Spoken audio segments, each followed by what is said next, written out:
Hello, hello. So I was sitting in yoga class today in Shavasana, sweating my booty off, and the instructor's coming around and waving the towel, waving the air, right? Sometimes there's like lavender. It's a vibe. It's like a total vibe, right? And it got me reflecting because oftentimes when I'm in those yoga classes, I get the biggest downloads for business or for content. And so I've learned how to use my training and my workout classes as like a super invaluable asset. Like I treat it like it's an appointment. Like I tell people like I have an appointment at 3:30 and yeah, it's with yoga. Like I do not let that shit get overrun. Same with my lifting. Like it is literally medicine to me for how I can show up. So I was sitting there. I was laying there. I wasn't sitting. I was laying. I was really sweaty. And I started reflecting and I said, you know, a lot of like yoga classes or a lot of facilitators out there are trauma informed. And for a long, long time, I studied trauma informed spaces. I was in trauma informed spaces. I studied them. I studied what trauma does to a nervous system. And trauma, when I asked that question, I was really going deeper tonight asking like, what is a trauma-informed space and where's the value in it? And where do we also simultaneously get trapped? Because I want to tell you something. These spaces that are created, any kind of space that you're in has both a blessing and a curse. It can be both super liberating and feel trapped at the same time. And when I first started cultivating my work in network spinal and working with a lot of different cases, working with women who have the little T's, the big T's, right? The little traumas and the big ones, like I call them the heavy hitters, where when you hear it, you automatically project your own experience of trauma onto them.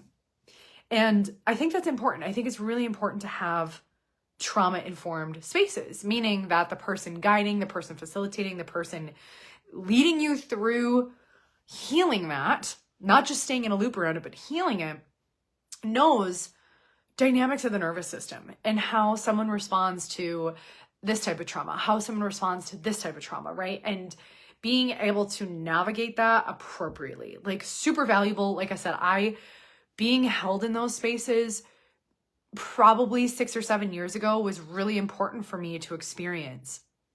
And then I found myself in spaces that were both trauma informed and educated as well as trauma transformational. And again, I'm saying this because there's a blessing and a curse to everything. And what I started to discover within myself is I felt in those like super highly trauma informed spaces that I started really like I kept identifying with the things that I had perceived had happened to me. And then I stepped into a space where the conversation was different. It was still built around safety and connection and the nervous system, but the messaging was very different. It said, what if your trauma could actually become your greatest triumph and you no longer had to live into that identity? For those of you who don't know my story, which if you're in this container, you're in this Facebook group, or you're listening to this live, you know, however I'm going to distribute this information and this content, however this transmission is supposed to hit the world.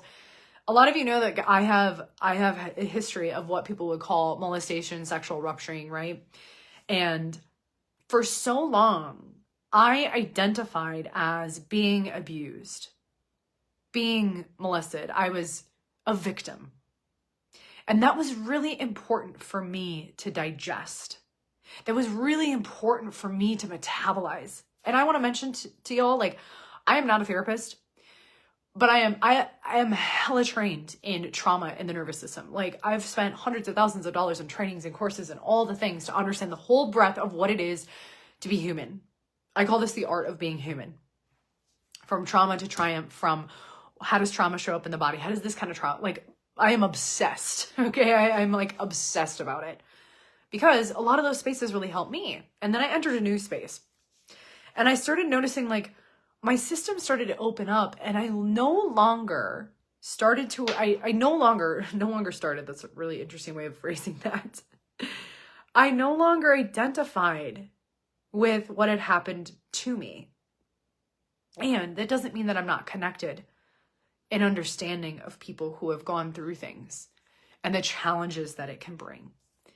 But what I started to notice within myself, because all I can do is speak for myself, and I do notice this show up in my clients and my practice members, is the more I stayed in this trauma-informed state, sometimes I felt like the containers, while some of them were really safe and really helpful and amazing, like amazing trauma-informed facilitators out there, simultaneously, at times I felt like I was walking on eggshells because I really wanted to get out of this cage. I no longer wanted to identify with my trauma because I simultaneously felt like that identification kept me trapped, right?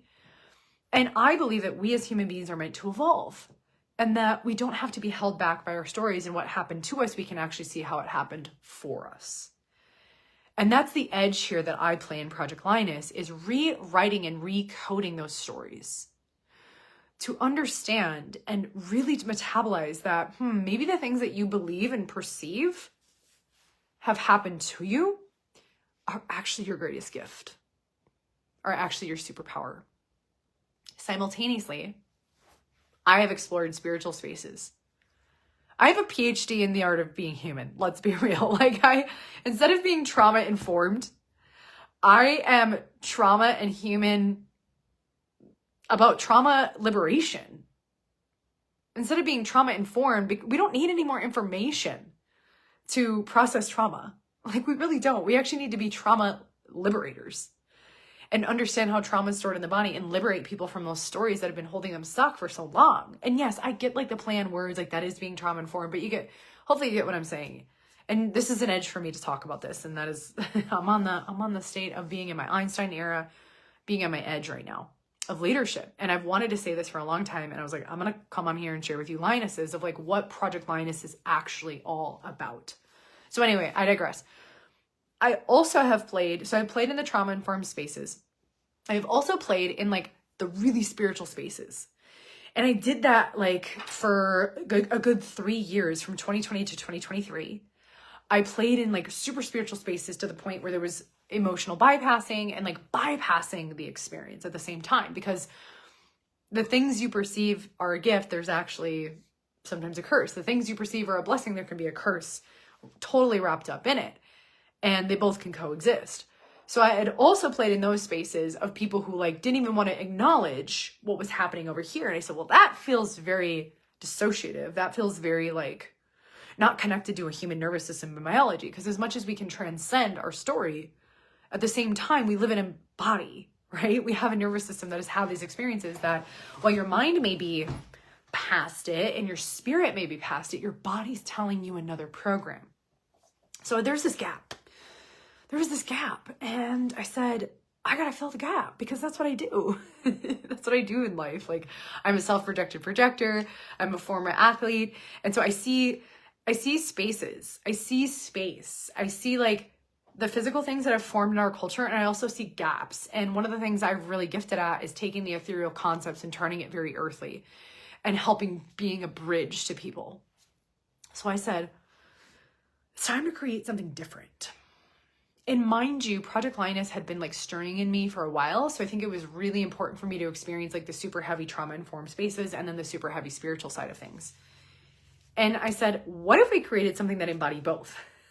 Where you didn't have to live into the identity, but you also could be embodied as fuck and not spiritually bypassing things. What if you could really master the art of being human and the human experience? And so I went to town and getting a PhD on being fucking, a master of what it is to be human, what it is to live in this body, what it is to have the raw materials of your life become your art, what it is to explore the soma, what it is to explore the spirit, and everything in between, from strategy to science. And I've been studying the universal and the invisible forces that dictate every element of your life since age 4. Age 4. So I would say, I'm not trauma informed. I have a PhD in what it means to be human and the art of being human. And that, my friends, that space between, that is what Project Lioness is all about. That is what my programs are all about, is helping you transmute and heal, help everything align with love, help energy align with love, the trauma, heal it and transform it. Don't just say you're healed from it, but really live a new identity and have the courage to create a new reality, not from a place of trauma, but from a place of liberation, from a place of triumph. Because anything you try to build from a state of trauma is just going to repeat those patterns. And that's where I felt like I was getting stuck in the trauma-informed spaces, because everyone was identifying with their trauma. And that's important to be validated, to be seen. Like I said, I've studied all this, like how to heal a nervous system. Like I do that day in and day out. I could do it in my sleep, right? I understand the path. And the very thing that you think liberates you can also simultaneously become a trap. And you must be conscious of that and say, am I staying here because it's comfortable? It's familiar, right? Versus what's next? Because something I've found within my work is once you heal and transform the trauma and you choose to see how it's really, really served you and love it for letting go of your shame around it, then you develop this courage. And you build courage to take more risks in your life that are exciting. And you develop this thing called fierce faith, which means taking action towards things before they become physical reality. That's fierce faith. And in that, you embody your lioness energy. That is what it means to become a lioness, is those key components. And you break free from the cages of the constraints of the culture. And for those of you who are in Money Metamorphosis, I'm going to talk about the 4 constraints that keep us from our liberation in a cage. Hint, hint, you are one of them in your life circumstances. So the very things that we feel can liberate us at times can also, or rather the very things that we feel in the moment can liberate us over time may actually become your cage, which can mean you're just ready for another expansion. And the game of that, mystery to mastery to mystery to mastery, isn't going to end until you transition, aka die. So consider, yes, name it, own it, metabolize it, feel what it feels like to be a victim sometimes, be a villain, be a hero, feel all those archetypes in your body. That's super important to metabolize. We go into seasons where we just need to be like, fuck you, you did this to me, and I'm taking my power back. That is a season. That is an important season. Super important. And there's another side. There's always 2 sides to the coin. And the coin in and of itself can be a trap. So recognize when you're in the trap. And I'm giving you some of the codes to untrap yourself and to liberate yourself from the stories that you've been telling yourself. And simultaneously giving you permission, if you're still in that phase of needing to connect with the trauma and be in a trauma-informed space, great. I feel like it's important for me to share my story as a leader, that those spaces matter and there's a blessing and a curse. And I am here and I am all about trauma liberation. I am all about helping you develop a PhD in the art of being human, from trauma to triumph, from wounds to wisdom, from shame to superpower. That is why I'm here. I am a bridge for you. So if you've been living in this world where you feel like you've kind of done the work and you've talked about the trauma and you're just sick of identifying with it, I have a space for you. And it's here. And that is not to say that the people in this world that you've maybe benefited from, some of you are facilitators in this world. I love you. You're so necessary. You are so necessary, right? It's so easy to when you're expanding and evolving to judge other people where they're at. And it's no, that's gonna if you do that, that's not gonna help them break free from their cages, right? And rise and roar. And I'm a bridge. So I am not for everyone. I am a catalyst. I am a bridge. I am not here to play nice. I'm not here to stay in a cage. And I never have been here to stay in a cage. And you can ask any of my family members that I have been different since day one. I came out of my mother's womb with a cord wrapped around my neck. The doctors had to take me away to make sure that I was alive. And from that moment on, my life spark has been plugged in. Because coming out of the womb with your cord wrapped around your neck, even though I don't cognitively know it, I've definitely had rebirthing experiences of that moment and healing that in my body. when you come out like that, you fight for life no matter what. And I used to identify so heavily with being a fighter, being a warrior, and I still do in some capacity. But then I stopped really like identifying every element of my being with it, because I realized the more I created from fighter trauma energy, the more of that I created to keep creating that identity. And so I had to break free from that identity and step into something else, which requires us to metamorphosize the story and to alchemize the story you're telling yourself about your lived experience. I'm going to be deep diving this too in $1 Million Nervous System this June. So stay around. It's an exciting time to be in this container because I've really gone on my own journey the last couple months. I've been really self-reflecting, really doing some deep inner work, which I love. And also adding like so much more play, so much more fun, so much more pleasure. And that pleasure heals shame. It really does. And your inner child can come out to play. So I digress. Be mindful. Be mindful of the blessings. Be mindful of the curse. Awareness is truly the most powerful gift that you can develop on this planet. Truly, truly, truly, truly. And I'll leave you with this. I was talking to a client today in my high level vortex mastermind. She said, this work is all about breaking free from emotional dystocia. And she knows who she is. So I might tag her. She can say, hey, that's me, and give her credit. I said, hell yeah. And for those of you who don't know what dystocia is, look it up. If you've been in the birthing world or you've had a kid, you might understand it. But it's where you can have like shoulder dystocia with a baby because their arm was kind of like stuck in the womb and in the positioning.